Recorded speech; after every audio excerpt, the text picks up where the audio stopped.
In his poem The Eve of St. Agnes, John Keats tells us a story of love, eroticism, and magic.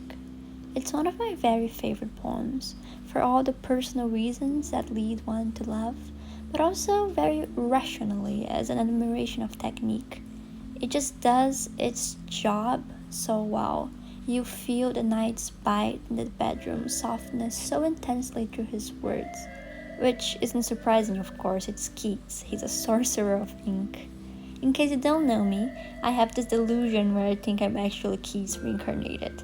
Not in talent, never that, but in spirit. So let me try not to ramble on too much about the thread that joins us through time and space and how we're kindred spirits and my intense feelings on his genius. But here lies one whose name was writ in water. Those are my words, they have to be.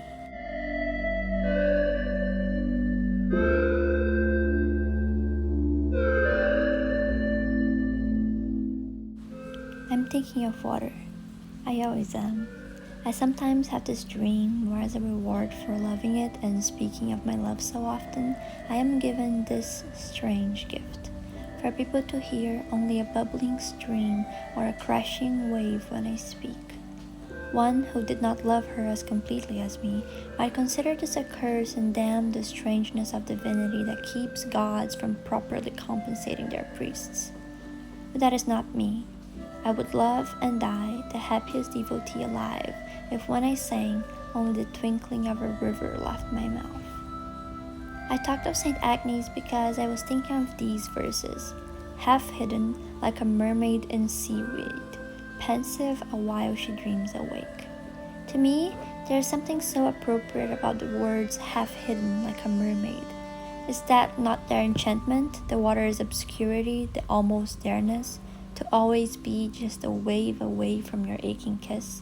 The fatality lies in the mystery, in the twilight, in the murkiness. What exactly did she look like, you ask a sailor at the bar. He looks at you like you're crazy.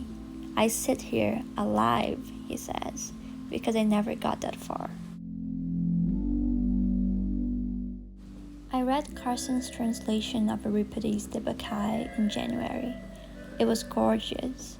She writes, he is a young god, mythologically obscure, always just arriving at some new place to disrupt the status quo, wearing the start of a smile.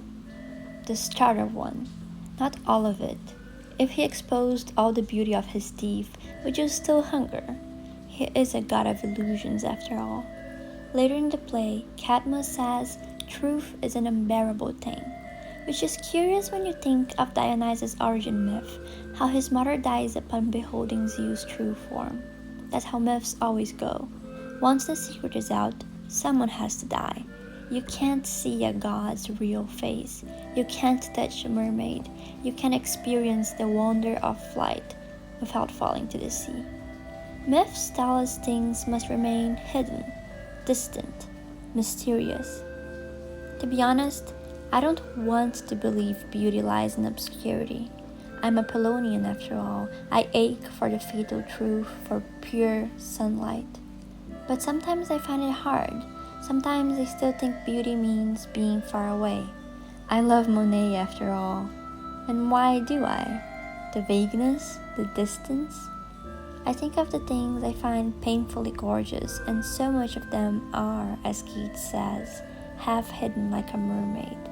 Twilight, dreams, impressionism, the past, the future, the deep sea, surrealistic fiction, death.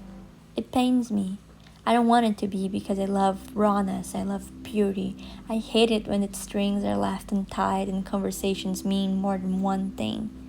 Except, there is something fascinating in a lie, isn't there? In the maybe lover you just met. In a perfume you smelled once and never found again. I have no conclusion yet.